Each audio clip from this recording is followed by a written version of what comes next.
Hello, and welcome to Nerd Punches Nerd, the only podcast where a bunch of nerds pretend to physically fight over minor pop culture minutiae. I'm Jeremy, here with Benji. Hey, hello. Benj. Hello. Today it's the two of us in a very special Weird Al Yankovic cast. Yankov cast Christmas edition, though we're not going to release this. It's Christmas Day right now, but we're not going to release it as like a Christmas thing. We'll probably do it later. I will say today in the supermarket, I saw a few Jewish people, and I almost went up to them and asked them, how is the Chinese food? Because I haven't gotten Chinese food today yet to honor the Jewish Christmas tradition, so I will have to soon. Yeah, that's probably a good idea. But let's get to today's topic. To today's Jewish person. Yeah. Now, it's interesting because I think we would both say that although there is some viewpoints of some people out there that Weird Al Yankovic is like a joke, we don't look at him like that. Right. So, I think I got into Weird Al Yankovic first, but I hadn't really heard much about him when I was a kid. Well, he was out there because he's been doing things since the beginning of the 80s. But I hadn't really found myself like too aware of his stuff. So, it's like the early 90s around when you had that tape. That's right. So what happened was, I don't know if everyone remembers this, but there used to be these things called audio tapes. They were sort of low-quality ways to listen to things, like music or recorded music. And we were in one of our classic carpools with well, you don't have to say their names, but you know who they were. Let's just say it was a slightly prudish family. And I was sitting in the front seat, and I saw this tape that said, Weird Al Yankovic, Off the Deep End. Now, of course, at that point, I hadn't seen the iconic image of that album. I don't know if you remember. That's the one where it's making fun of the Smells Like Nirvana. That Smells Like Teen Spirit cover. Right. The baby going for the money. And Off the Deep End has Weird Al Yankovic swimming, going for a donut. Right. So, making fun of it. I just had this tape. Yeah. And I have no idea. I asked, is this yours? No, we don't listen to musicals. Did they deny it? No, they said it wasn't theirs, and they said they didn't know whose it was so that I could have it. Oh, a chance encounter. Must have been, you know who orchestrated it. That's right. It was Weird Al Yankovic himself sneaking into the car and dropping off the tape. That's right. It was the Yankovic all along. You were also in a very hush of a car right there. So. Well, that's right. So he was always looking over us, and right. Weird Al, you know. I wasn't so familiar with a lot of the stuff that was being made fun of. I remember I played this and I put on some headphones. And I was laughing at all the stuff I heard. But the truth is, when I go back, I realize I was laughing at things that weren't actually funny. It just, his style made it seem so hilarious that I didn't realize that some of them weren't necessarily funny. For example, so Off the Deep End, it had Smells Like Nirvana, which was, of course, a parody of Smells Like Teen Spirit by Nirvana. And I wasn't really so familiar with Smells Like Teen Spirit at that point. I mean, we're talking about like 92 or 93 or something like that. Mm-hmm. I had heard it, but I wasn't like that familiar. I was more familiar with some of the harder rock of the time that I had heard at camp. You know, like Pearl Jams or Metallica. Mm-hmm. I'd heard Nirvana. Did you say Pearl Jams? Yeah. So I'd heard, because I remember I heard that Jeremy song, which at first I didn't like because, it has the same name as me and it's actually kind of a very depressing song. Mm-hmm. But now I actually think it is, I realize it is a good song. It's an awesome song, right? Even if it is, incredibly depressing. and it did cause people to make fun of me in very weird ways, like, "Hey, Jeremy something." It's like, what? What are you singing? What is that? What are you doing? What was that? And of course, the truth is, as it is for a lot of these kind of mumblecore songs, people don't often understand what they're saying. And in fact, that was something that Weird Al was making fun of in his, lyrics for Nirvana. I can't understand the words coming out of my mouth. Like it's like marble. Remember? Yeah. So in the video, yeah. Yeah. Well, yes. And then of course there was a song called Trigger Happy, which I remember sounding.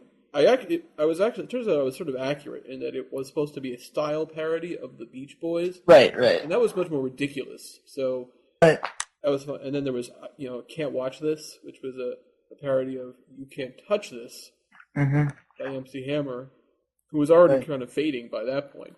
And I just was never really a fan of MC Hammer because, why would I be? But then there was this song that was this polka medley. And I didn't realize that some of these things were not, or that it was, I thought it was like somehow his own song. I didn't realize it was all these other ones at first. Like he was doing Losing My Religion, that's me in the spotlight, Losing My Religion. I thought, what hilarious lyrics. And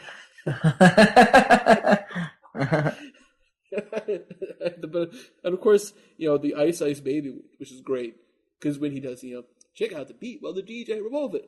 Ice Baby, we're to your mother. I appreciate that a lot more now than I did at the time. And polka, and the thing about it is like polka's like it's like the perfect music to like do like a to do like a remix of, I guess. I don't know what the term would be.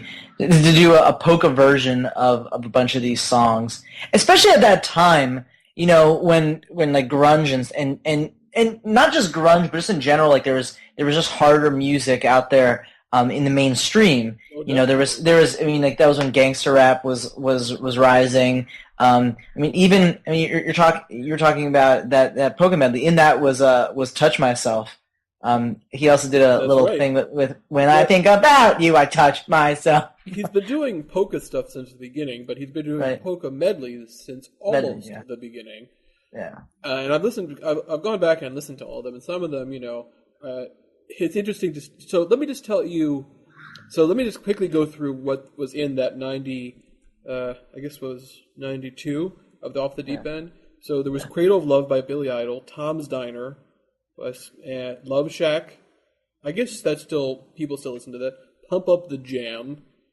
Obviously, Losing My Religion. Unbelievable.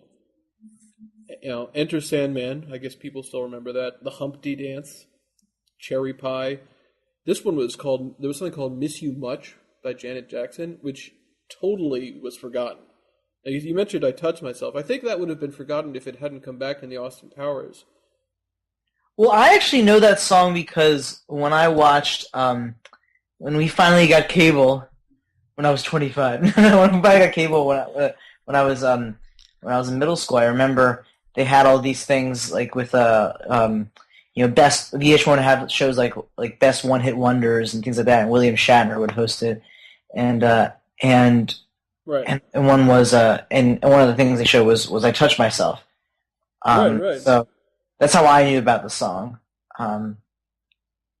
It's interesting. So there were some like original ones, although some of them were like style parodies. But like there was like When I Was Your Age, which just was this escalating series of nonsense where basically it's like it gets to the point. It's like, your dad used to beat us up. We had to walk to school uphill both ways, and then it's my dad literally took my brain out of my skull to punish me. It's like, oh, all right. That was pretty funny. For dinner, with a lousy bag of rocks. But I'm just going to get through a few other things because I think this is really going to be indicative of the point I want to make. Another one was a parody of The Right Stuff by New Kids on the Block, which was about the white stuff in Oreos. Another one was called Taco Grande, which was a parody of Rico Suave, a one-hit wonder. And then, of course, one of the best ones was called The Plumbing Song, which was a parody of two Milli Vanilli songs. Two Milli Vanilli. And I think this comes to one of the things that is really interesting about Weird Al, is that he's still popular after so many years, unlike a lot of people. I mean, sure, Nirvana is still considered to be a good band, but they're not releasing anything new, obviously. I wonder why. Right. They've just been sitting on their ass for a long time. Well, Weird Al's been making it happen. I mean, U2 comes close in terms of length, and so does Madonna. Chili Peppers, I think, in a lot of ways, too. In terms of the length, I guess. Well, Chili Peppers have been around since, I don't know, the early 80s, but they've been around at least since the mid-80s. Yeah, but I haven't heard anything from them in a long time. Well, I mean, they're one of those bands. Obviously, when they release stuff, it gets airplay and people listen to it. I mean, I just saw them in concert this past summer, and they're just also just an established, very established rock and roll band. So they'll always sell out stadiums probably and crowds, whatever. But they didn't start as early as Weird Al, at least not successfully. Yeah. Actually, is there anyone who's still out now who's still? It's hard to say. A lot of people are still around, who have been around for a while. Sure. Why do you? Okay, so what's the criteria? I think I see what you're saying, but what's the criteria you're saying? Like between Weird Al and U2, that's somewhat similar. Well, it's more like that we're popular that early, because he started to become successful in the early 80s. I think definitely because of making fun of, Michael Jackson. Yeah. With, his Eat It and so on, and Fat, which, are great. That was a little later. Songs. But, that sort of helped blow him up. But, the U2 has been doing things for, definitely since the 80s. I'm trying to think, when was... U2 started in the late 70s, actually. Well, no, I'm saying popularity. Because they definitely had some popular stuff in the early 80s. I mean, Joshua Tree wasn't until 87. Yeah, but they had Sunday Bloody Sunday. The album War. That was 83 too.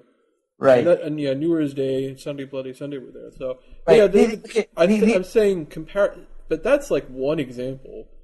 And obviously, Milli Vanilli turned out to be, liars. What is it? Why are you bringing Milli Vanilli randomly? I'm not bringing up randomly. I told you I was listing a couple artists from that that he was making fun of, and Milli Vanilli was one of them.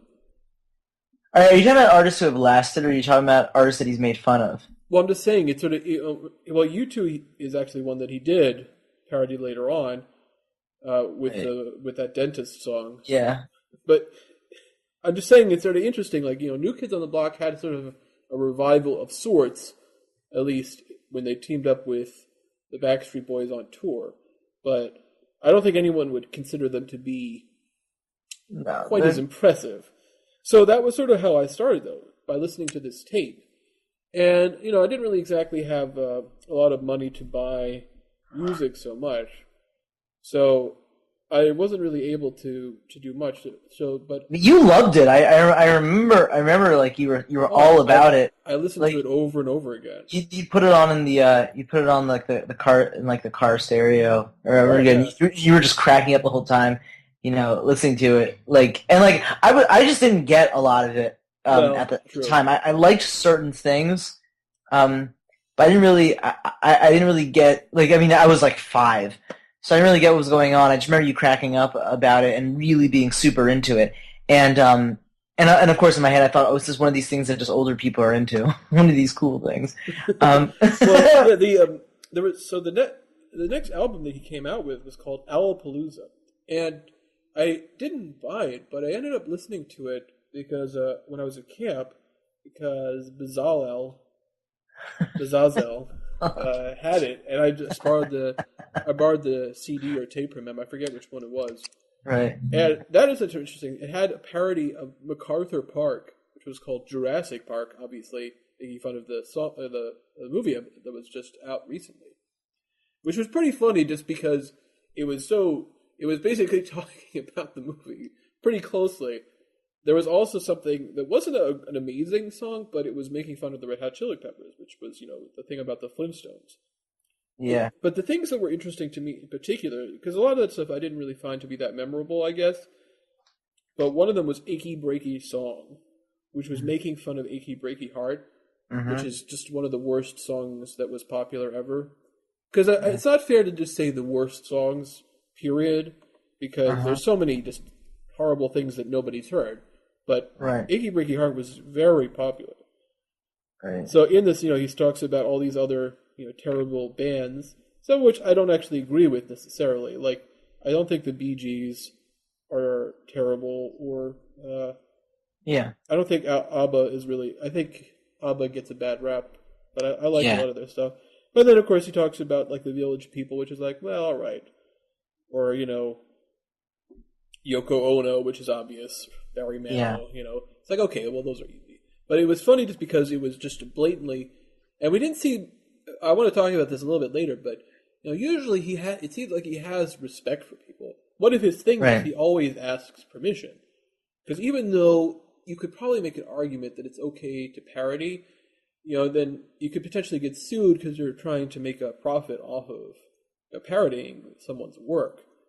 I think it would definitely lose, but he doesn't want the hassle to have to deal with that in the first place. So that was his thing. But here was the thing that was weird. So there was this thing called Bohemian Polka, which was a polka cover of Bohemian Rhapsody by Queen, which I had never really heard before. So I thought this song was hilarious. Now it turned out, of course, that he didn't make up any of the lyrics. Right. So all the stuff about, Beelzebub having a devil put aside for me, it turns out, that was part of the stupid song lyrics, which were intentionally supposed to be stupid. What do you mean intentionally stupid? The Bohemian Rhapsody is supposed to be kind of like this over-the-top sort of operatic piece, and it's supposed to be sort of silly in terms of the actual lyrics. That's what they said at the time. Of course, I didn't know that, so I just was thinking, what? Weird Al's done it again.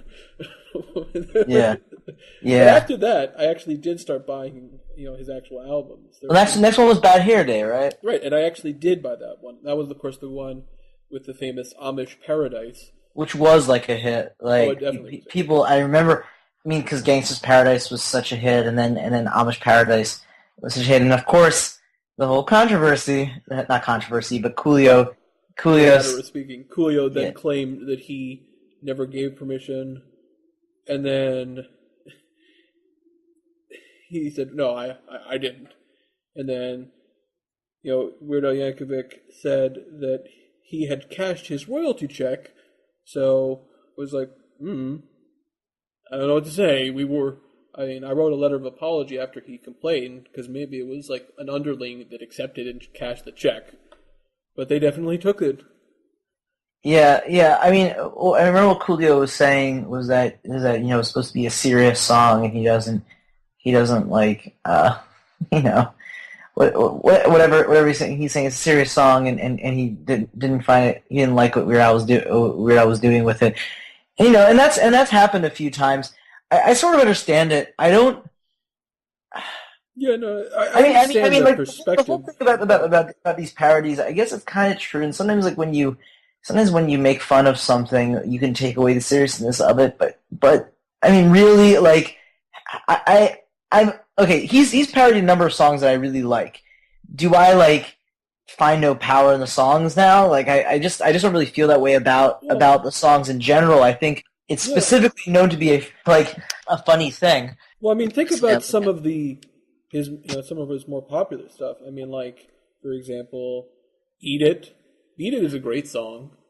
What about Another One Rides the Bus, which was one of his first songs, which is, covering Another One Bites the Dust, which is a great song. Yeah.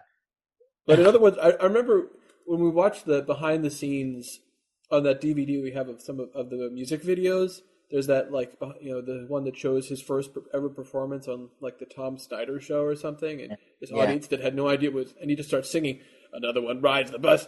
They're just like, what? The great thing about the whole setup was great, because he comes on, he's barefoot, he's got the accordion, and he just has this other guy who's his drummer, Adam Schwartz or whatever, like with him, like just like thumping on a suitcase, and occasionally like the things on the side of the suitcase that make noise like like honks and things like that. Exactly. He's just hitting it. And it's right because the audience first doesn't know how to react, and then they start cracking up in the middle of it, and he's super into it too. No, yeah, he was like another one rides the bus. Yeah, it was great, and that's another thing. Is this? He never treated it as just a joke. Right. He really puts his all into the performance and also writing this stuff. Well, one thing that's really impressive is that when you hear the parodies of songs, especially, they're like it's sometimes uncanny, like how similar even the production sounds, to the original song. So like it'll the songs will often the instrumentation and all that will often sound like it's very similar to whatever the studio recording was of the original song. And now that I've been like doing like recorded music for some time, like I knew that it was impressive at the time, and I realized, like, whoa, it's pretty ridiculous. I mean, there are some differences. It doesn't sound exactly alike. And you can tell that it's a little different. But he's pretty damn close. And that's a really, really, really difficult thing to do. To make everything in your recording sound the same or very similar to, the original recording that he was parodying. Yeah, and he's only gotten better at it. Yeah, I mean, he's gotten better. I mean, there was the whole thing. You said, like, with Can't Touch This, when he did Can't Watch This, first he slowed it down because he wasn't as good at rapping. But then once he did, for the Straight Outta Linwood album, when he did White and Nerdy, making fun of Schmillionaire's, which may be his most popular song ever. Right. It's hard to say what's most popular. I mean, were more people talking about White and Nerdy than they were about, the American Pie one he did, the I think so. Amish Paradise. It also tied in with a lot of the whole way that viral videos were going around. Oh. So I think it really tied into that pretty well. It was also a very successful single, too. His first successful single? No. One of his most successful singles. Right. Okay. Well, let's go back to Bad Hair Day though. All right. Well, it's interesting because every time you have any of his records, I always just sort of found you'll have some that are good, some at least one or two that's really good, and some that are sort of well, okay. It's interesting because, for example, on that one you had Everything You Know Is Wrong, which I really find very enjoyable. Yeah, that's a really good song. Yeah, and The Night Santa Went Crazy. Remember The Night Santa? Which was an amazing original song. And there's also I Remember Larry and God. Yeah, that was such an awesome one. Never forget about Larry. But that was one of the best of the polka ones, and it was because it was called the alternative polka. And now there's one of these that I never thought fit even at the time, but I'm just going to go through this quickly. Loser by Beck, Sex Type Thing by Stone Temple Pilots, All I Want to Do by Sheryl Crow, Closer by Nine Inch Nails, Bang and Blame by R.E.M., You Ought to Know by Alanis Morissette, Bullet with Butterfly Wings by the Smashing Pumpkins, My Friends by the Red Hot Chili Peppers, I'll Stick Around by Foo Fighters, Black Hole Sun by Soundgarden, Basket Case by Green Day. Right. And what's great is, except for the Sheryl Crow one, which I don't really feel like it fits with alternative. Oh, I like... you're saying it's in the alternative category. Yeah, it doesn't fit with the others. Yeah, I see what you're saying. Oh, it was great. He did a Closer, and he's like, I wanna, you like an animal.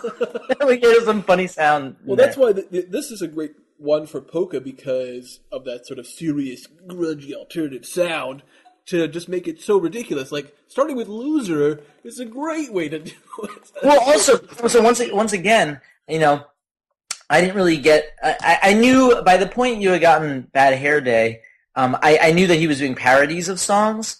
I didn't know all of the songs, but I knew he was doing parodies. But I didn't get what the polka thing was, and I sort of recognized a couple songs, maybe, but I didn't. But I so I wasn't sure what he's doing. I'm a loser, baby, so why don't you kill me?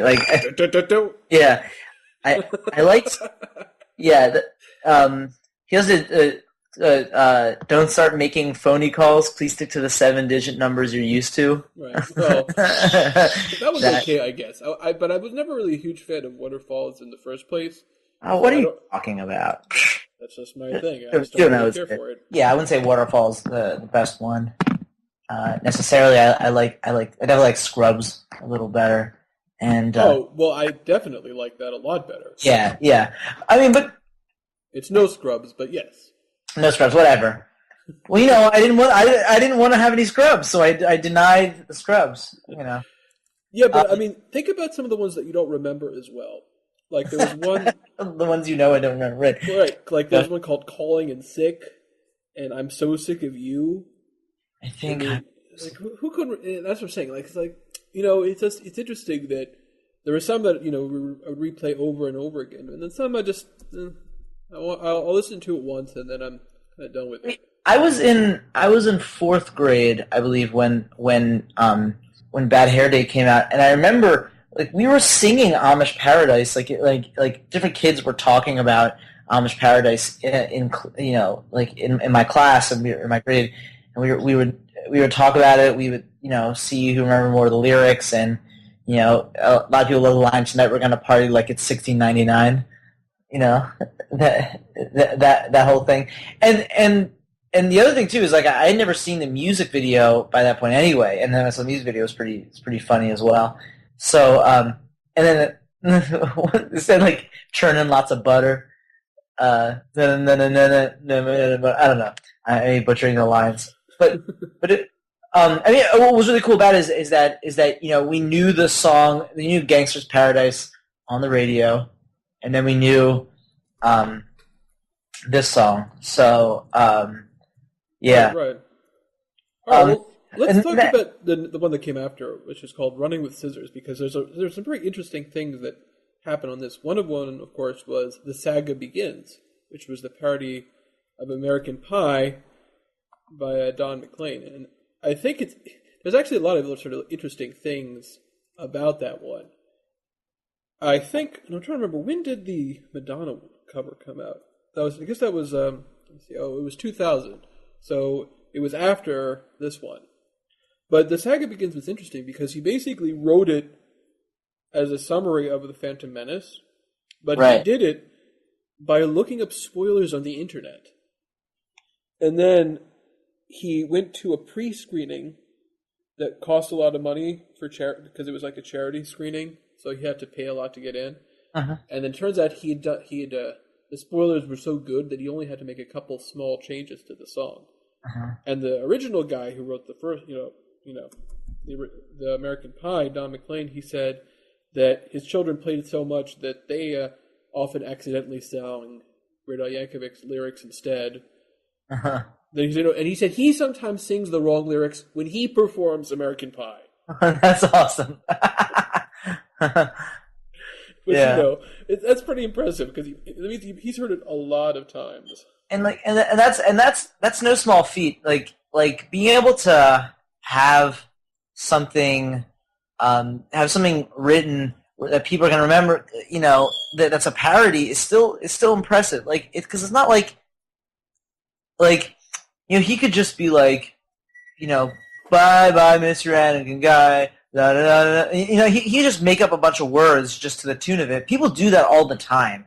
Like people make parodies and record their parodies and all that. But people have been trying to copy Weird Al's success for a long time. Obviously, people have been doing parody stuff forever. But I mean, even when you go back to classical music, people were creating parody versions of other people's work. I mean, right. Even Mozart did that at times. But Yeah. So it's not like it's anything new. Weird Alias. Weird Amadeus. Yankovic. Weird Amadeus. Weird Amadeus. Yeah. And he did just like polka versions of like do do do do do do do do and and then like Mozart got really angry about it, and no, Salieri got mad about it. It wasn't Mozart. Mozart probably loved it. He's like, oh, that's delightful. But he could have used more fart sounds. More fart sounds, of course. There were some other Okay. popular ones. There was something called "Pretty Fly for a Rabbi," which was a parody of "Pretty Fly for a White Guy," which was, let's be honest, not such a good song. Yeah, I mean, it's interesting that's one of Offspring's most famous songs because Offspring has some fucking awesome songs, but whatever. Yeah, I know it's kind of weird, but it's interesting. So it also had.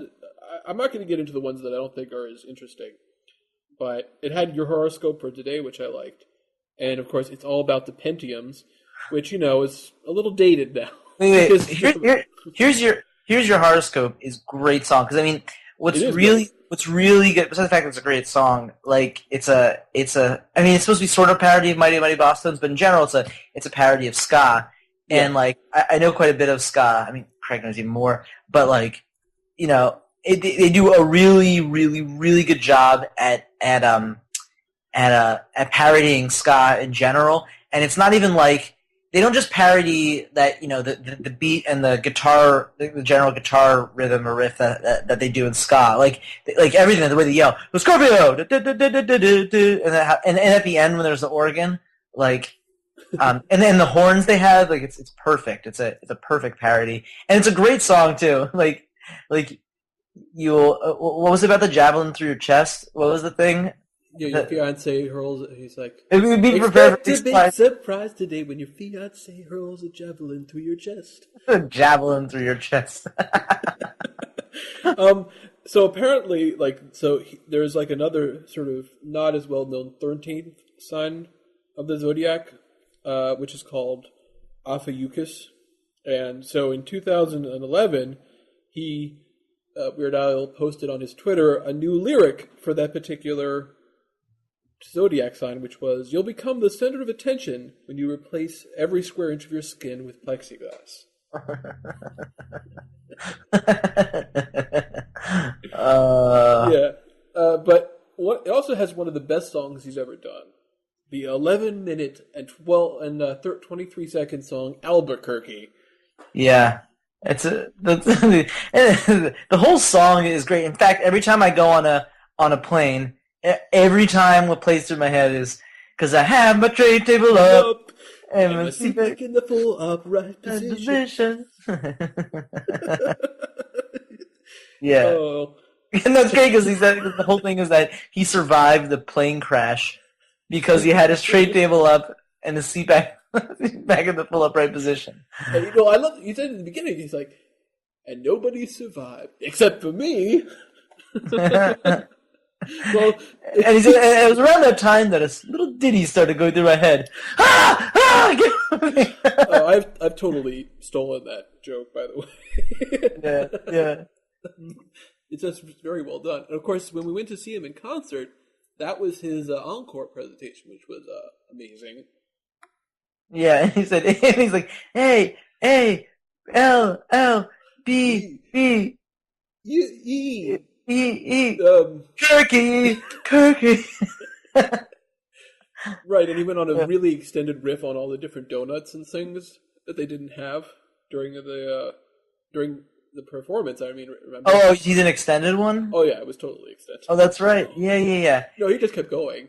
We should we talk about his performances now or go on with the albums? Well, let's finish up the albums first before we get into the performance thing. Yeah. But so that was a pretty great album too, and after that, of course, was Poodle Hat. Well, let's finish up the albums first before we get into the performance thing. Yeah. But so that was a pretty great album too, and after that, of course, was Poodle Hat. I love that album. And I think even though I think it's pretty much lesser known, I think it was also like around the time, I think it was in ninth grade. It was around the time that I was just collecting albums anyway. So that was like an album in my regular rotation. And there were some really good ones on there. They had the one at the end that was like a Frank Zappa, in the style of Frank Zappa thing. That was a Genius in France, Mm-hmm. sort of about Jerry Lewis or whatever. I think it was Jerry Lewis. Well, that's what he said. Because remember, at the time, there was this whole sort of anti-France nonsense because of the post-September 11th thing. People, it's not French fries, it's freedom fries. Right. And he was at, and he's like, and he said, no, that wasn't my intention at all. I wrote it before that, and it was really meant to be like how it was sort of this, like, why do they find people like Jerry Lewis so appealing? I don't get it. It's really supposed to be it. That was the joke. Not that like French people are idiots or that, per se. It's just that, they find this guy to be a genius, even though I definitely don't. he's like, when I tell a stupid joke, they laugh. Ha ha ha ha ha. They laugh. People in France have lots of attitude. They're snotty and rude. They like disgusting food. But when they see me, they just come unglued. They think that I'm one happening dude. Well, so that album also had Couch Potato, which was the parody of Lose Yourself by Eminem. Which almost was a hit, but what happened? What happened was it was supposed to be a music video, and then Eminem denied permission to shoot the video.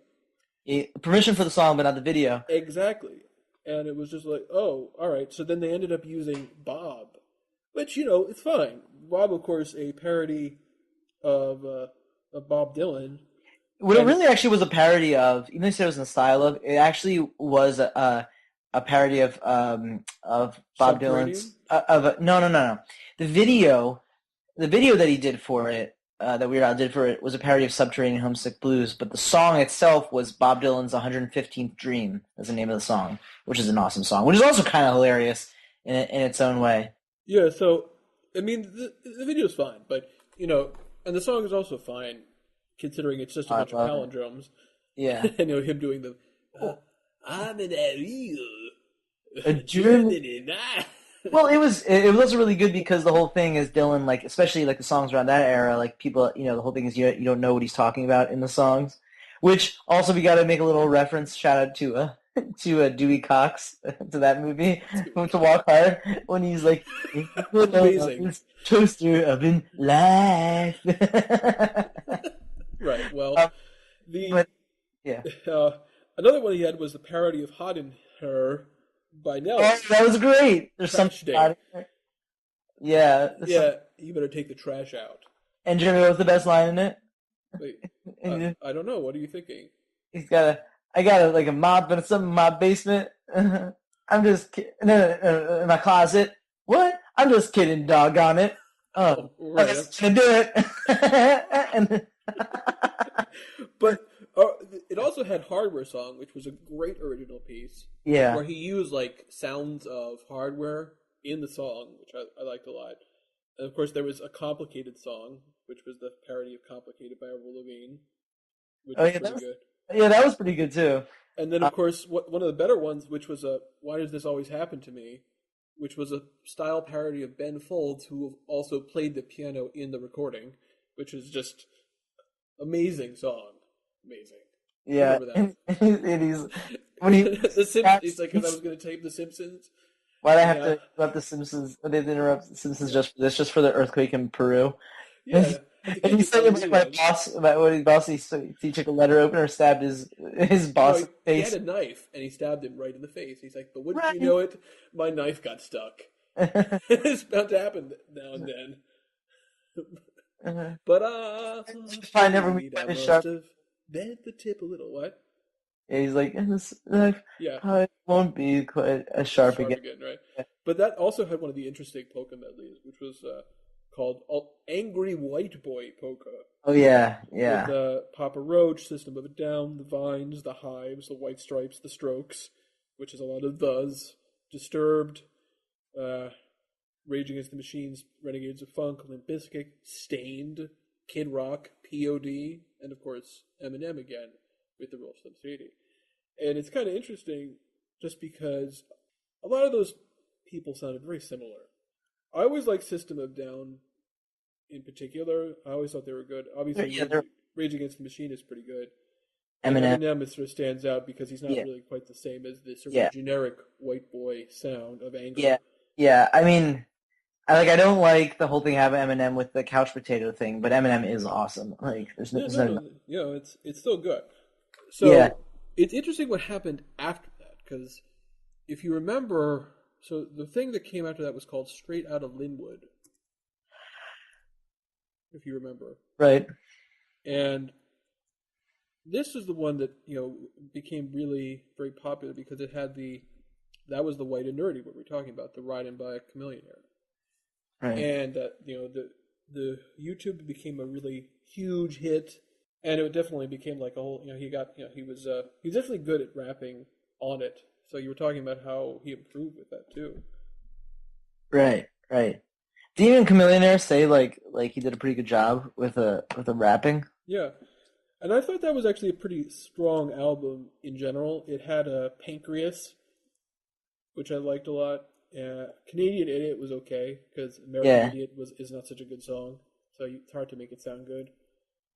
Of course, then I'll Sue Ya, which was the Rage Against the Machine. Oh, that was great. Yeah, Virus Yeah. Alert was pretty good. I also like Confessions Part 3, which was yeah. a parody of Confessions Part 2 by Usher. There was Remember he did that one live? That was because he was very good. He had the video going in the background, and he was performing it on stage, and he was like exactly synced up with what was going on behind him, like on the screen. Yeah, that was very impressive. But there was like Weasel Stomping Day, which was kind of fun. Close but No Cigar, which was pretty good. Do I Creep You Out? Don't Download the Song. It was so pretty strong. Don't Download the Song was great. Because okay, so the whole premise, for those of you who don't know, the whole premise of the song is like, he was sort of like he was kind of lashing out, sort of making fun of people, big time artists who were like lashing out Napster and like downloading and things like that. And in the middle of towards the end, like he says in the he says like, don't download this song. Even Lars Ulrich says it's wrong. Yeah. And of course, as you might have imagined, he offered it available for free on his MySpace page. To download, yes. Yeah, that's right.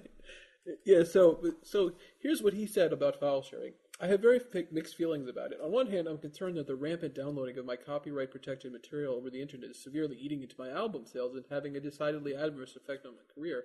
On the other hand, I can get all the Metallica songs I want for free.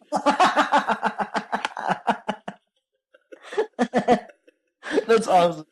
That's awesome. People might not remember, but Metallica, in particular, Lars Ulrich, the least talented of Metallica. He's not the least talented. I know I'm being unfair. He's a pretty good drummer. No, he is a good drummer, but he was all just complaining about Napster, which, in fairness, was kind of crazy in terms of how much people downloaded. I never was like huge into I'm just going to mass download everything. I just couldn't afford to actually buy things because I was a poor college student. But, right. I knew some people who would download gigs and gigs of music. And it's like, what are you doing with all this? And then, they would download stuff and then delete. They listened to a few of them, but not even all of it, and delete it more so they could download more. It's like, what are you doing with all these songs? You're not doing anything with them. Some people even burned like hundreds of songs onto CDs so they could, as MP3 files. I don't know if anything ever happened. I guess to just keep it. And of course, that's right, because you were in college when so we had the bandwidth to really get all the songs. People were downloading so much of that stuff, and because that was really when it exploded. Because before that, to get MP3s, there were ways to do it, but it was not so easy, and it wasn't so I guess monitored. It wasn't so scrutinized. Napster made it really easy, but of course, what happened is that the studios, instead of saying, "Look, people want the ability to get songs easily and maybe cheaply," they instead said, "Oh no, you don't. Mm-hmm. It's CDs in giant boxes filled with trimmings, each one $50 a piece." I mean, I think also, to be fair, like it was a sudden like change and shift, like they were doing things with the CD thing. So shit, because I mean, things have shifted since then. Their response was just to be like terrified, and of course, as we know now, people are more than happy to buy songs in iTunes or Amazon or whatever. Or they do the Spotify thing. Yeah, people love Spotify, and they pay for that, just to get rid of ads and everything. So it was just sort of short-sighted, and if they had gotten in early, they could, if any of these places had gotten in early, they could have probably made a lot of money off of building off of Napster and, saying like, hey, Napster's changing. Or turning into a subscription service or whatever. I think you could have gotten a lot of people paying a little bit of money just to do that kind of thing. If you have like, hey, you can listen to 100 songs a month or something, or whatever it was for, $5, people might have been actually willing to pay that. Yeah. That kind of thing. But of course, that album, if we're getting back to it, also had another classic long song, which was called Trapped in the Drive-Thru, which was like a pitch-perfect parody of Trapped in the Closet by the terrible person and okay musical artist R. Kelly. Oh, that was the one where he did live that had the thing on the screen. I was wrong about Confession. Oh, yeah, that's right. Yeah, it was Trapped in the Drive-Thru. Which was amazing. He did live, yeah. It was amazing just to watch him do it, and it was very well written. And he's like going to the drive-thru with his wife, and his wife said, because most of it was like him just having like a conversation with his wife, and like driving there, and then but then she changed her order for a second, and he goes, "I don't know who you are anymore." Yeah, that's right. Don't I know you? Aren't you guys texting me in the class? Remember? And my wife says, "No, he's not." Then it got real quiet. Then it got real intense. And then she said, "That'll be $14.22." Now, yeah, and R. Kelly's like Trapped in the Closet. I'm not even sure if what's going to be more memorable. I mean, people still remember that stupid thing. Well, also because South Park did the great. Well, they did do a great parody of it episode. That was just one of those like genius South Park episodes where they just made fun of so many things at the same time. And they had R. Kelly he kept. So I pull out my gun because in the Trapped in the Closet thing, they had R. Kelly just kept pulling out his gun, stupidly, and singing about it. Yeah, so it's interesting what happened, after that album came out, which was there's one thing I forgot, which was the James Blunt thing. If you remember, he had this song called "You're Beautiful," which was so James Blunt had given Weird Al Yankovic permission to record a parody, which was going to be called "You're Pitiful," but his label said, "No, we're not going to let you do that." So Weird Al Yankovic leaked it, and then he also performed it live at a lot of concerts, which is interesting. And didn't he have didn't one of the shirts say like BMG sucks or whatever? Yeah, exactly. Yeah. So never had a date that you couldn't inflate. So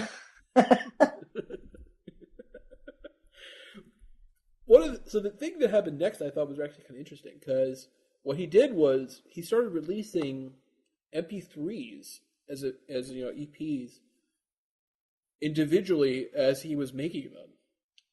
And he was saying, and then his eventual album would have all of those plus additional stuff. Yeah. So the first of those was called "Whatever You Like," which was a parody of T.I.'s "Whatever You Like." Neither of which I like that much, but whatever. You like? Well, I just don't care for the song. I think it's kind of a boring sounding song. But then there was Craigslist, which was the parody of The Doors, and Skipper Dan, which is an amazing song. Do you remember that one? No. Skipper Dan?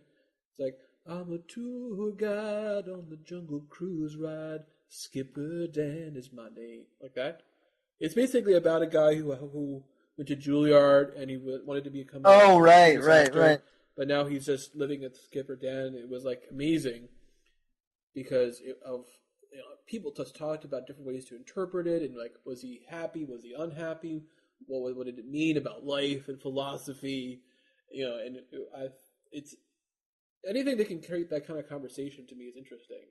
But it's also it's an interesting song to listen to. Mm-hmm. And he also did something called CNR, which was about Charles Nelson Riley, which was just silly because nobody knew who Charles Nelson Riley was. I only know because I used to watch some old reruns of some of those 70s shows where he like Match Game where he was on. Right.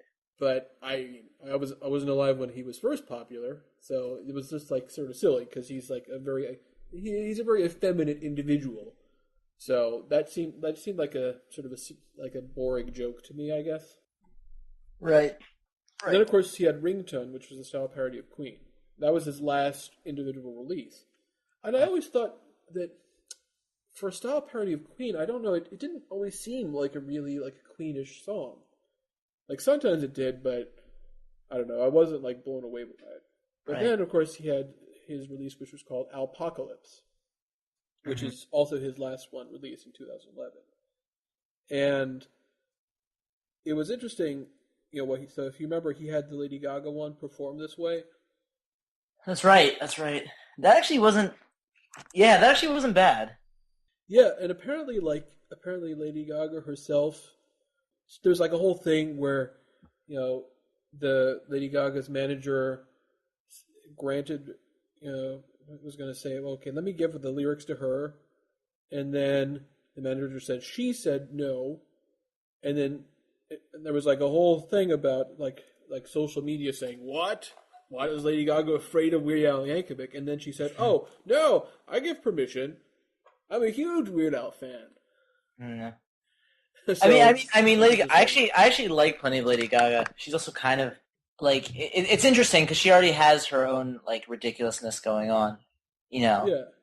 So it's interesting that she's kind of like I don't know, I don't know what I don't know what people's opinions are for these, what they think it'll be, but I think it's just a good rule of thumb just to let just you know just like you should just let Weird Al do your song like it's kind of like one of these things. What it seems like is that it's kind of like this not rite of passage, but it's like this sort kind of award, you know, that you can get in the music industry if Weird Al covers your song. You know what I mean? True. Like it's kind of like a statement. It's like it's like getting an award. I feel like, you know, it's something. Yeah, I mean, I literally have never. What did you say? Go ahead. I literally never. I mean, I've been a part of it. I mean, I'm biased because I'm a Weird Al fan, but I'm like a huge music fan. Like, I mean, a gigantic music fan. Like, like it's you know like a religious liking for me in a lot of ways. And I've never. I'd say you're a bit of a music nerd. Ah, you might say so, sir. See, but I would say that that I've never thought less of an artist or the power of a song or the artist because Weird Al did a cover of it.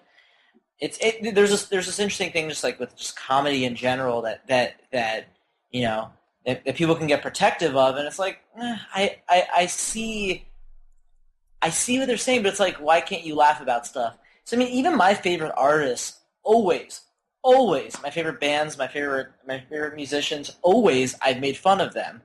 You know, songs I write, I do like versions of it where I'm just talking about dicks. Like that's literally what Craig and I do for a bunch of our songs. We just sing alternative lyrics that just have to do with ball sacks and things like that. Like that's literally what happens. Mm-hmm. So like I don't know, you know, I think I see what people are saying, but also like I respect the I mean I really will say artistry behind it. Like he's so good at it, and just because it's funny, you know, we're supposed to be parody, you know, it sometimes gets lost in terms of how much goes into it. But there's a ton, and then the additional thing is he's just super talented in general, and we haven't talked really about Al TV much, but we should mention a little bit about that. We'll get into that, but I want to say that like in comparison to some of his previous stuff, I wasn't blown away by Apocalypse. Right. I mean, compared to Straight Outta Linwood, which had some great stuff, and Poodle Hat, which I think is probably, it's at least my favorite, you know. Yeah, Poodle Hat's really Although, obviously, I'm always going to have a lot of fond memories for Off the Deep End, which was the first one I ever listened to, which I actually still think has some pretty good stuff on it, including his cover of that I was almost going to say Miley Cyrus. No, the Milli Vanilli song is very listenable and so much better than either of the two Milli Vanilli songs. Which Milli Vanilli song? So it was called the Plumbing Song is the one that he wrote, and it was making fun of Baby Don't Forget My Number and Blame It on the Rain. Right. And I really liked his. I find it's just like it's a good song. I think. the way it's written and the way it sounds. But that's just sort of my feeling on it. When you said Milli Vanilli, it reminded me of remember Andy Dick did the thing I think it was Daphne Aguilera. Oh, That's right. just called or the character, which actually was not as funny as character. No, And he was just saying like, I ain't gonna lip sync, I ain't gonna do no Milli Vanilli shit. I was just thinking we should do a Dick cast. I don't even know what that means. An Andy Dick podcast. What? Oh. All right. And I'll Andy, get to that. I didn't really a Dick cast. I mean, an Andy Dick cast or Nerd Punches Dick. That's pretty good. Yeah, nice.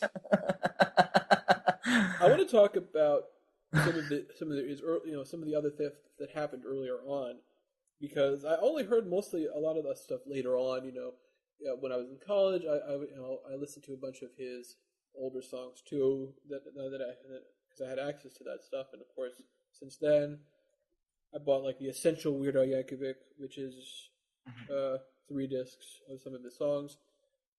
But it's interesting because there was this thing that came out in the early 90s called the Food album, which someone I knew had. And it was interesting because, it's sort of funny that he had a bunch of songs sort of foodie related.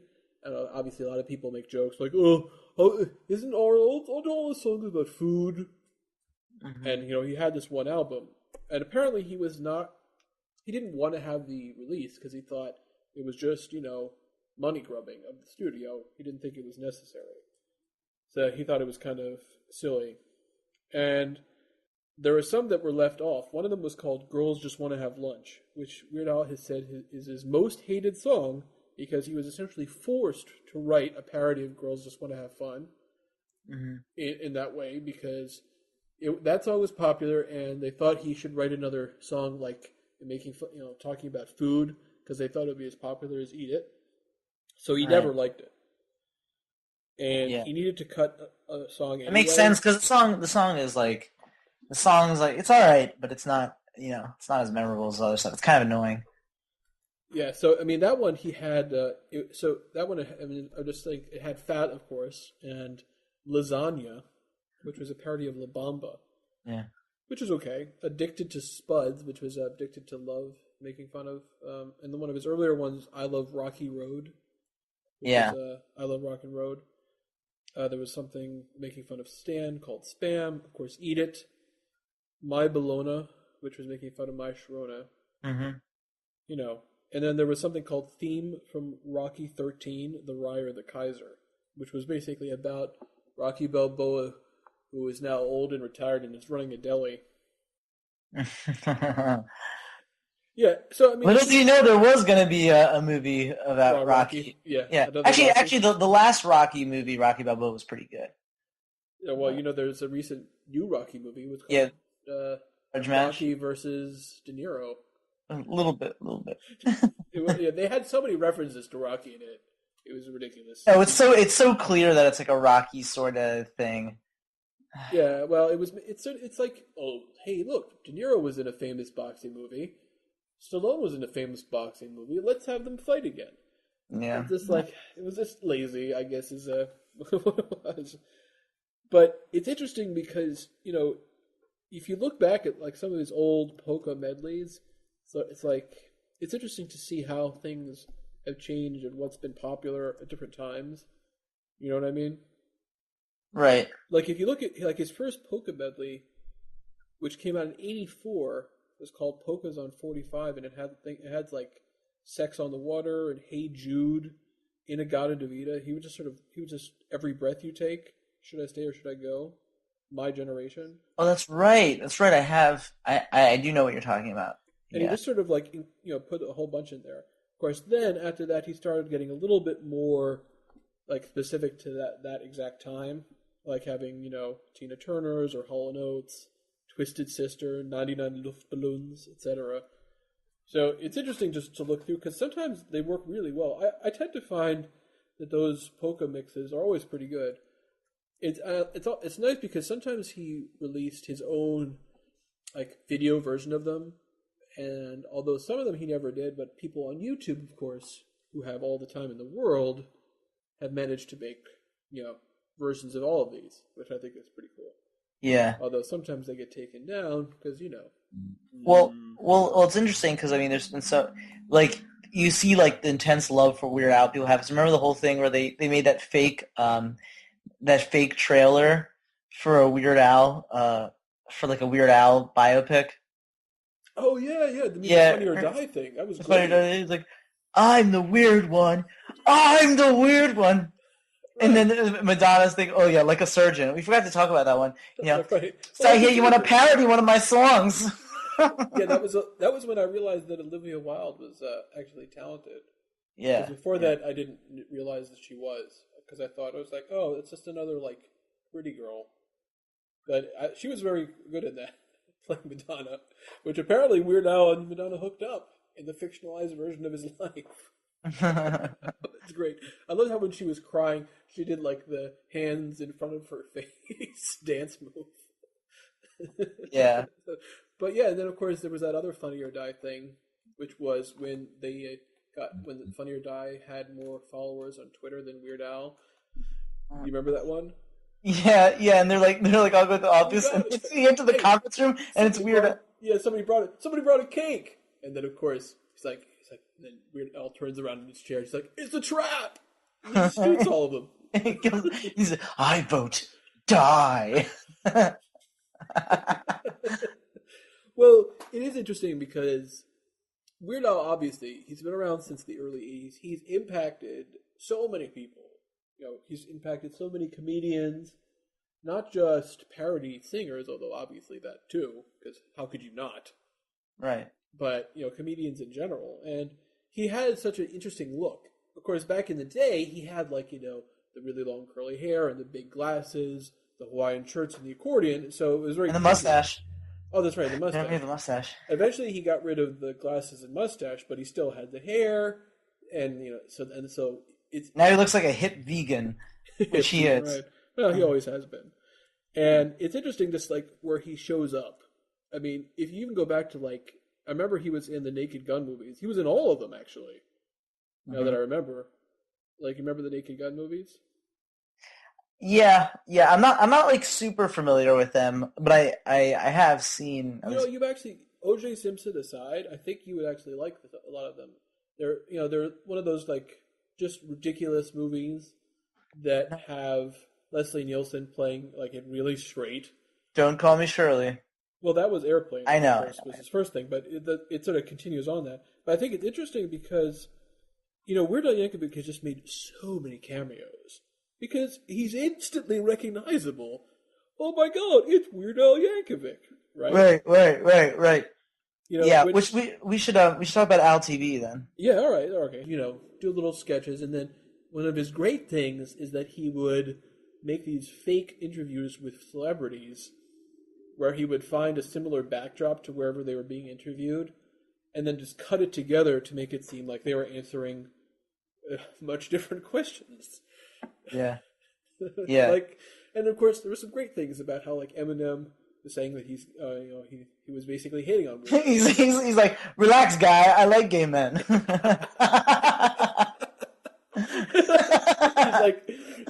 And of course the response is, well, Marshall, I don't know what to tell you, but I'm not gay. He's I don't believe that. We're gonna get a couple of good-looking dudes. What? He's like, know what I'm saying? Yes. Know what I'm saying? Yes. Know what I'm saying? Know what I'm saying? Oh. Yes. I'm saying, yes! I know what you're saying! Know what I'm saying?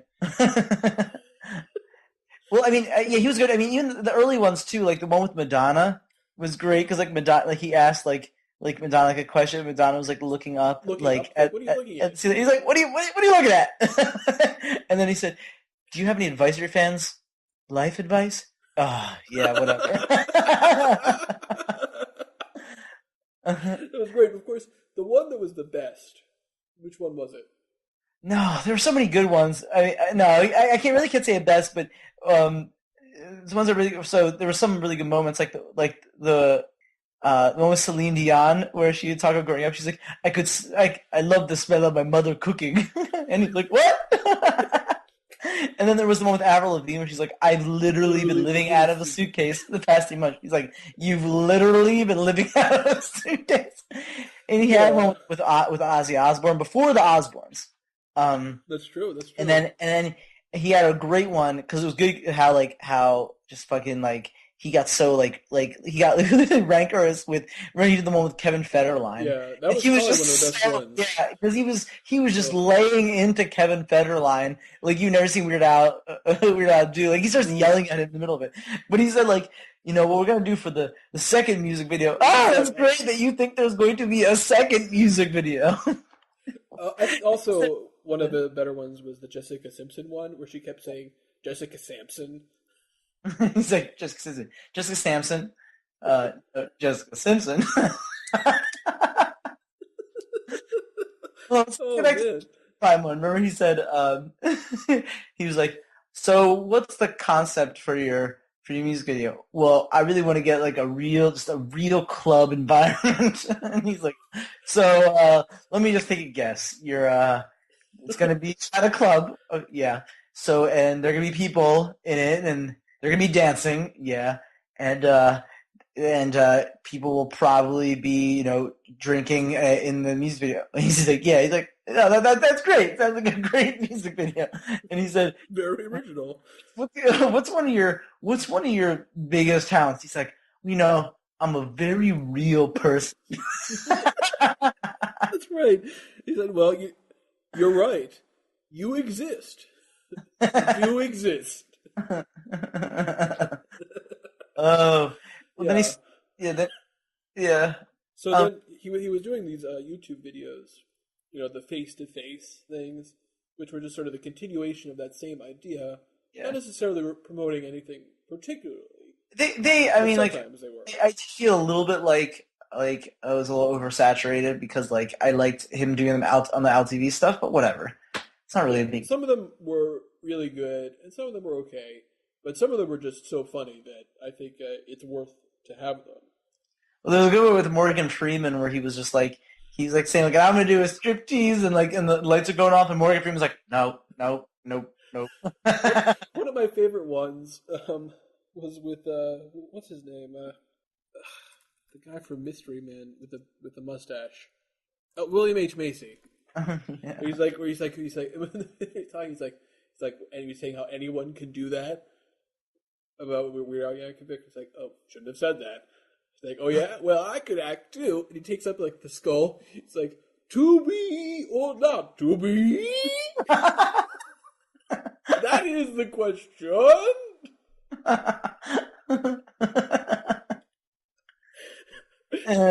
Jessica Sampson. So, even if maybe I would say that we probably found more comedy from his interview videos than we did from his songs, which I think it's interesting how that works out. You know, it's hard to have a song be funny, especially it's hard to keep laughing at a song. Yeah, which I've done in Weird Al songs. I know, it's interesting that for some reason it's hard to have a song that consistently is funny.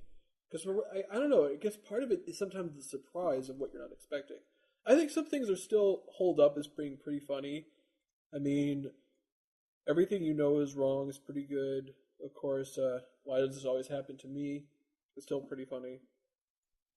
You know, it's sort of interesting, because sometimes you go back and sometimes you can kind of laugh at sort of the stupid jokes in Fat, which are they're all just fat jokes. Yeah, I mean, I never found, I also don't think Bad is one of Michael Jackson's best. I mean, some people really like it. I like it. I mean, but like... I kind of like Fat better.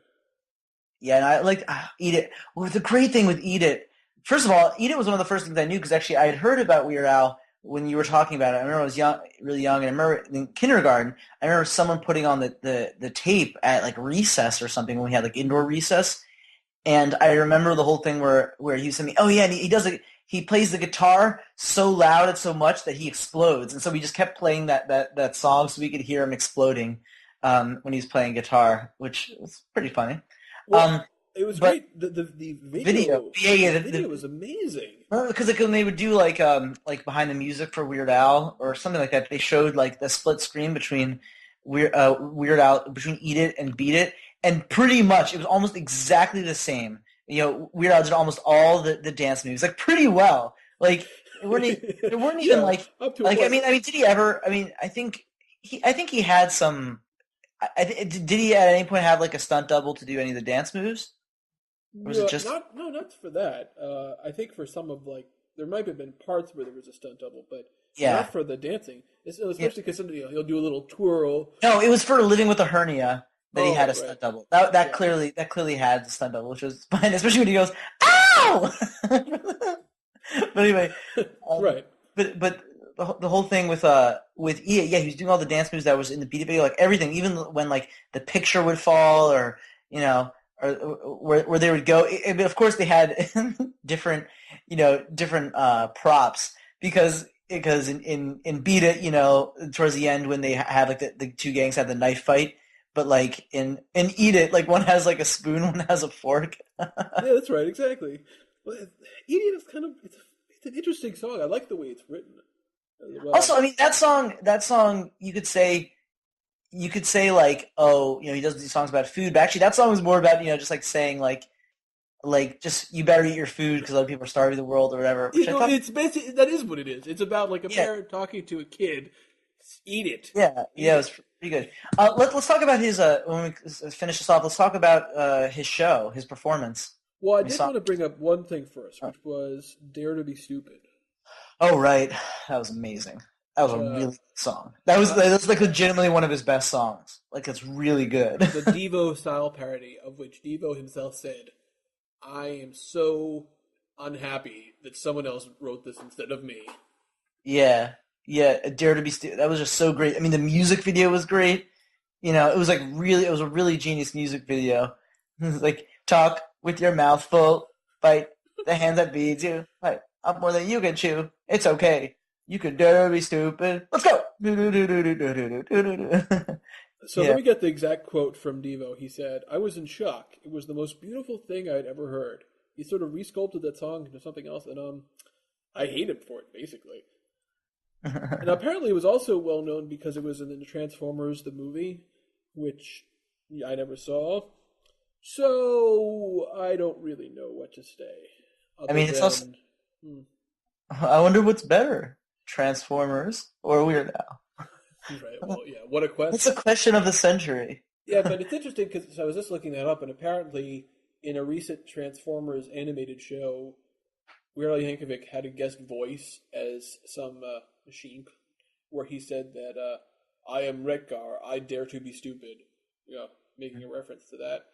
Yeah. And it is interesting. Like there was a Futurama episode, like I think in the seventh season, where there were oh no, not Futurama. It was a Batman Brave and the Bold, where they were making fun of like the old Scooby Doo, and where basically Scooby Doo and Batman that are like basically there's a Weird Al Yankovic concert. That the Joker and the Penguin are basically stopping, Really? and of course Weird Al Yankovic plays himself. Yeah, of course. Yeah, which is great. And it's just Well, also he it's did one for The Simpsons. It was more of a later episode where he did true. And the was it the episode John itself, Mellencamp song, I think. no, Yeah. no, no, no, no. Well, In he did. March. Yes, he did. That's right. There was that, and then he had a late, which was not an amazing episode because that was the gay episode. So, yeah. But Weird Al was in the gay episode yeah, there was a whole thing with about John how Waters. no, no, no, no, no. That episode was great.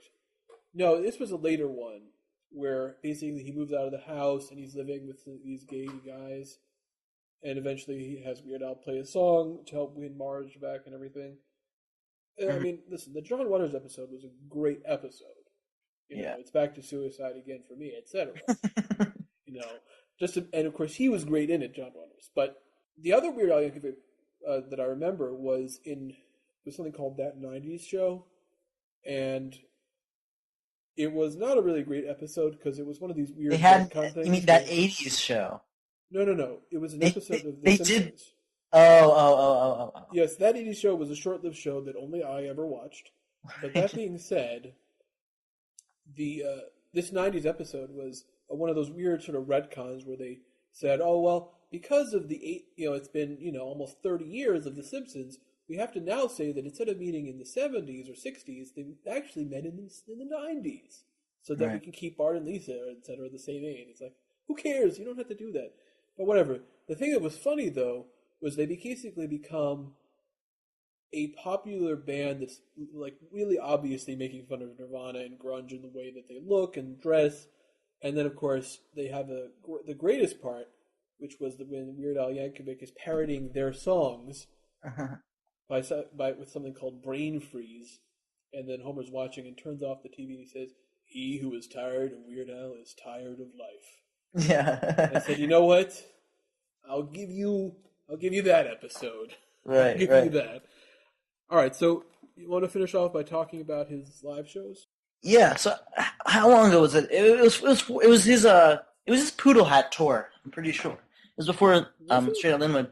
Yeah, I'm pretty sure. I think that might be right. It was quite a while ago, and we saw the show. You and I saw the show, and I think what was cool about it was I thought, okay, this will be cool. You know, I'll go to a Weird Al show. I've never done that before, but it was literally one of the best concerts I've ever been to. I mean, it's in like the top 5 categories. Like, and there were a few like really awesome things about it. I mean, first of all, is that he's a great performer. I mean, just in general. I mean, he's been doing it now for over 30 years. Then there's what he did was, you know, he played a few songs like, you know, some of the classics, and then he also performed some singles or some songs off of the new album. But since you want to hear so many Weird Al songs, he did something so clever, which is that he would go through like one of his songs, go through the first verse and then the chorus, and then switch to another song and do the first verse and the chorus. So that was really cool. So you got to hear a lot of Weird Al songs. Yeah, plus he did a lot of costume. Right, and he did. I mean, I had actually heard that he had done a bunch of costume changes on stage. Someone else had told me that, but seeing it in action was really cool. Like it was just super well done. The other thing that was really cool about it was that when he was playing, you thought, okay, well, here's gonna be a Weird Al. It's gonna be Weird Al's show. It's gonna be all about him, and the band's gonna kind of be in the background. But like, you really felt like, even though it was a Weird Al show, you really felt like the band was playing. Like he and the band had like really good chemistry with each other, and they were like, you're like, oh, a band is playing on stage. It's not just you know, everyone look at Weird Al and how amazing he is, and even and he would like interact with them.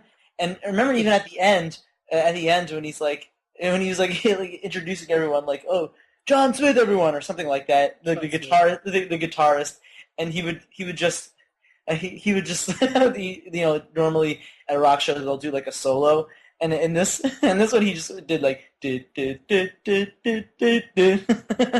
then he should do something really simple, or the drummer, you just go dum dum dum. So it's pretty funny.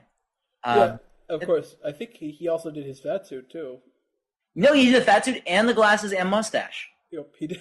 That's right. Like that was the great thing about her. Like we said, he did the Albuquerque as the uncle. Oh my God, that was great. Like, yeah. I mean, here was the only one annoying thing. So one of the things that was good is that as they would go off to change and get ready for the next set, you know, they would put on like LTV segments, which was great.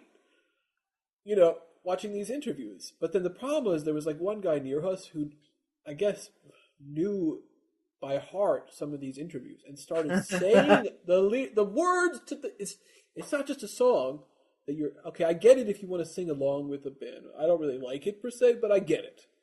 You know, I understand that's how it is at like a live performance. But don't speak along with the video, the interview. That just ruins all the comic timing. Yeah, it was amazing how bad it was. Definitely one of the smelliest shows I've ever been to. You were so mean. It was it okay? Which was smellier, Jeremy? This or the Black Mesa show that you saw? That was actually a lot more crowded. Well, what was smellier though? That's what I asked. You know, it's hard to say. They're both they both smell in their own special ways. I just felt really bad at the Black Mages concert because there was this lady that had like a panic attack and had to be taken out, and I felt bad for her. Yeah. That's a downer, man. But in the Weird Al concert, I just wanted to take one of those people outside because it's like, shut up. Yeah. So, I mean, he still is doing stuff. I mean, he's very active on the Twitter. Hmm. That's great what he said about downloading and Metallica. That's so great. That's right. Yeah, so I don't know what he's doing right now. I assume maybe he's working on, other stuff now. I mean, his last thing came out, 2 years ago, and he had like 5 years between the album before that. So He usually has a good amount of time between each album. Like it's not like he doesn't. He's prolific just because he's been doing it for a while. But I mean, one thing that always struck me was also when he did Poodle Hat, the Eminem songs that were on there were Couch Potato and Real Slim Shady, which just showed how much time had passed. Because those singles were kind of far apart from each other. Lose Yourself by Eminem and Real Slim Shady. So, all right. yeah, I mean it's interesting. There's some other stuff that he did that you never have seen. Like you didn't really watch much of the Weird Al show, which was a short-lived show on TV. Yeah, I saw a little bit of it. And it had some good stuff in there too. Yeah. And of course there was UHF, which I think you do need to see. Yeah. And it was one of those really interesting things in that I think, as I recall, I'm saying about it, it was one of the highest test, voted in terms of test screenings of all time. Like it had like ridiculously high ratings in the way, that it came out, and like just people saying, "Oh, this was amazing." But with the same month that it was out, you had Ghostbusters 2 and License to Kill, which was a Bond movie, Batman, Lethal Weapon 2, Honey, I Shrunk the Kids, When Harry Met Sally, Weekend at Bernie's. So it's actually a lot of classic movies that year.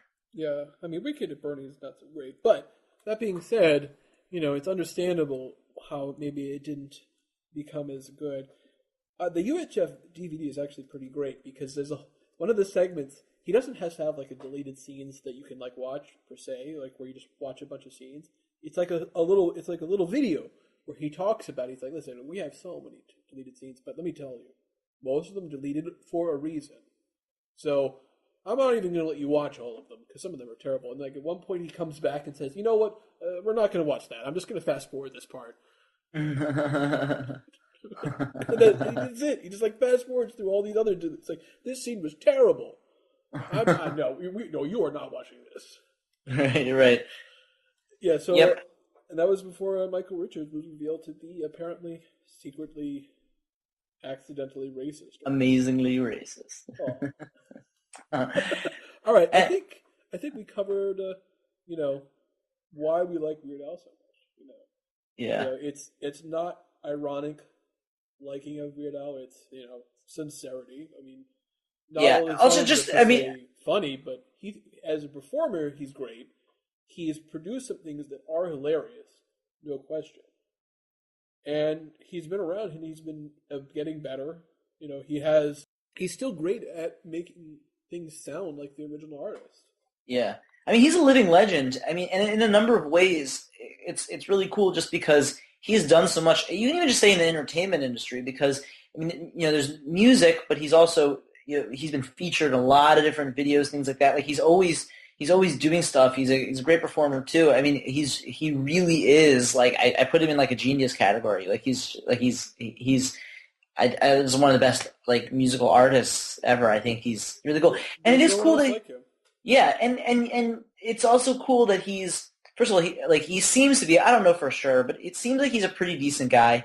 That he doesn't have his head up his ass about stuff like that. He's the greatest, and he has to dominate the category of being a funny person, a funny musical artist, or anything like that. And I don't hear him talk about any feuds or anything like that. And like he's like, and also the fact that he's just willing to do a ton of things. I mean, he played at Bonnaroo last year. I was kind of upset I wasn't going to Bonnaroo just because, and I'm sure people loved it. Even if people didn't even really know, like they may have known Weird Al, they didn't really know he was good. I'm sure they went there and were like, whoa, he's actually really awesome. And he did like a promo video for Bonnaroo, which is pretty funny. So, yeah. That's right. So, yep. All right.